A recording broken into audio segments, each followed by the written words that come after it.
Vaut-il mieux acheter ces actions comme si nous ferions notre épicerie, ou davantage comme si nous achèterions du parfum? Aujourd'hui, nous allons parler valorisation, et de plus particulièrement de l'un des indicateurs des plus importants et des plus connus, le P/E ratio ou le ratio cours-bénéfice.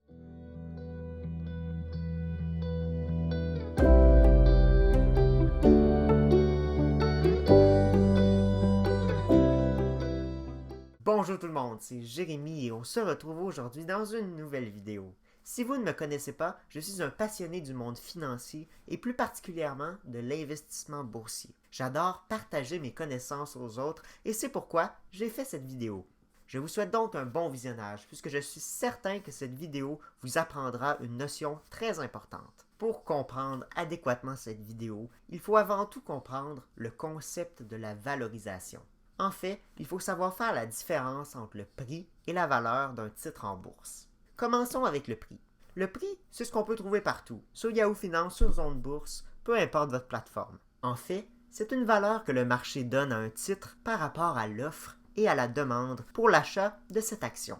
La valeur, elle, est un tout petit peu plus difficile à déterminer, puisqu'il faut faire un lien avec les fondamentaux d'une entreprise qui peuvent être, par exemple, le pouvoir de création de richesse qu'appartient à une entreprise. Maintenant que nous avons mis le concept de valorisation au clair, nous pouvons plus facilement comprendre pourquoi au début de cette vidéo j'ai cité une citation, pas sûr que ça se dit, de Benjamin Graham, qui est « Investors should purchase stocks like they purchase groceries, not like they purchase perfume ».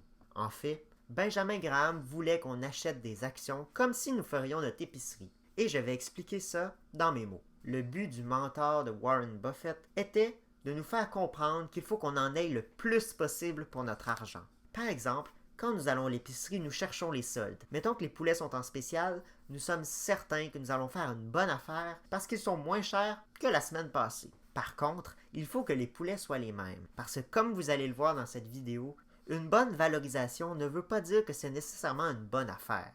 En fait, d'après Benjamin Graham, il faut faire la même chose avec les actions et chercher les soldes dans le marché boursier. Dans cette vidéo, je ne rentrerai pas dans le sujet de l'efficience des marchés. Par contre, d'après moi, il y a quand même des bonnes offres sur le marché, puisque les gens sont tellement frivoles et suivent la foule, ce qui fait qu'il y a parfois des mouvements brusques dans le marché qui sont complètement déconnectés de la réalité. Comme l'a dit Warren Buffett, mieux vaut acheter une entreprise exceptionnelle à un prix correct qu'une entreprise correcte à un prix exceptionnel.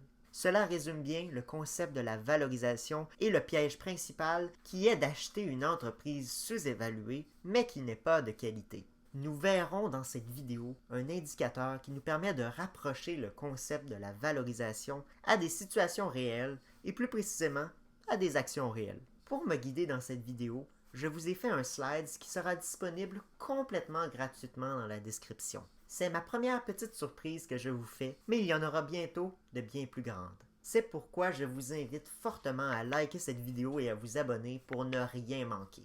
Vous pourrez le télécharger et en faire une copie pour le consulter comme bon vous semble quand vous en aurez besoin. Qu'est-ce que le P/E ratio? En fait, je vais essayer de l'expliquer dans mes propres mots. C'est l'envergure du prix sur les bénéfices. C'est une proportion entre le prix de l'action et les bénéfices par action. Nous voulons savoir l'envergure du prix ou de la capitalisation boursière qui est pas mal tout le temps plus grande que les bénéfices qui sont plus minces. Le nombre de fois que les bénéfices rentrent dans la capitalisation boursière ou le prix de l'action. En fait, nous pouvons faire un lien avec la valorisation parce que nous comparons le prix de l'action avec un indicateur de valeur comme le bénéfice net par action. Pour nous aider à comprendre le P/E ratio, il peut être utile de savoir comment le calculer. En fait, c'est tout simplement une division. Il faut diviser le prix de l'action avec le bénéfice net par action. Ou encore la capitalisation boursière, qui est le prix de l'action fois le nombre d'actions par les bénéfices totaux. En anglais, c'est exactement la même chose. C'est pourquoi que je ne vais pas m'attarder plus longtemps sur la façon mathématiquement de calculer le P/E ratio. Allons voir quelques exemples où nous pouvons appliquer le calcul de P/E ratio. Nous avons deux entreprises, l'entreprise A et l'entreprise B. Les deux entreprises ont le même prix de l'action. contre, l'entreprise A fait 3 $ de bénéfices nets par action et l'entreprise B seulement 1 $.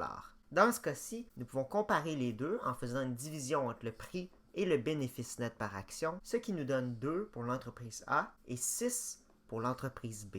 En fait, le prix de A est représenté par 2 fois les bénéfices, 1, 2. Et le prix de B est 6 fois. Nous avons le prix et les bénéfices sont tout petits et ils font 6 fois le prix. Cela veut dire que pour l'entreprise A, nous en avons beaucoup plus pour notre argent, puisque nous avons un P/E ratio plus bas que celui de B. Si les deux compagnies sont semblables et similaires, ce serait mieux de choisir l'entreprise A, puisqu'elle a beaucoup plus de valeur pour le prix que nous payons. Comment et quand utiliser le P/E ratio? Une fois que nous comprenons la base, il faut quand même l'appliquer dans de bons contextes, parce que sinon, il ne voudra pas dire grand-chose. Par exemple, nous pouvons comparer les P/E ratio de deux entreprises concurrentes.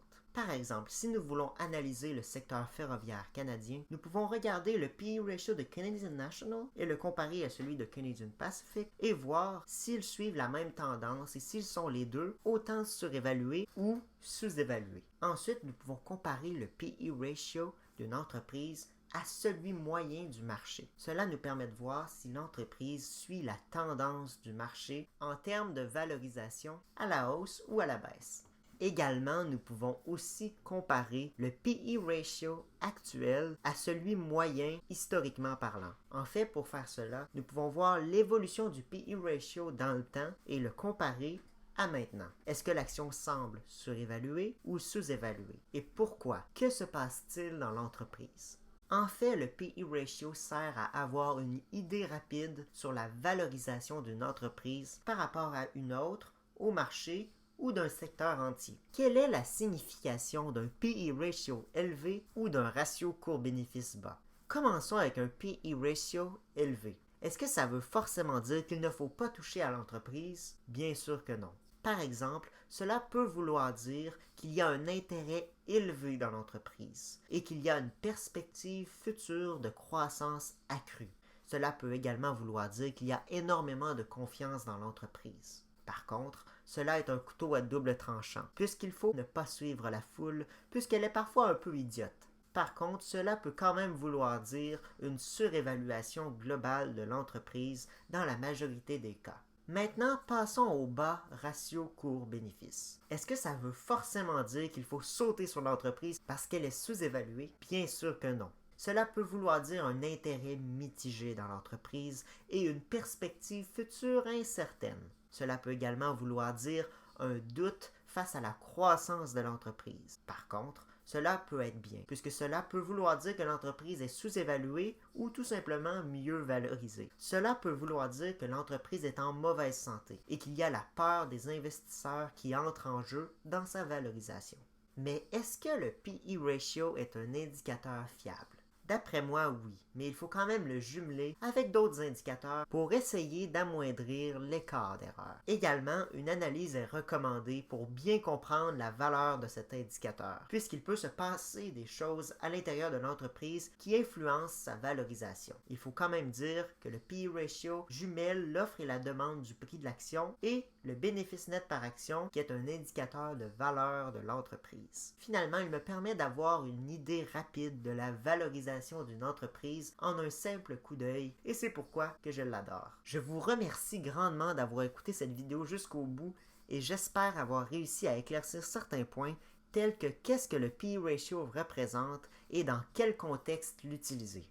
Très bientôt, dans une prochaine vidéo, je vais vous présenter un broker que j'apprécie particulièrement, ou un courtier, pour les actions canadiennes. Si ça vous intéresse, n'oubliez pas que dans la description, il y a un lien pour accéder à la présentation que j'ai faite aujourd'hui sur le P/E ratio. Également, n'hésitez pas à vous abonner, à liker et surtout à commenter pour que je sache comment vous avez trouvé cette vidéo et que je m'améliore. Merci, bonne journée!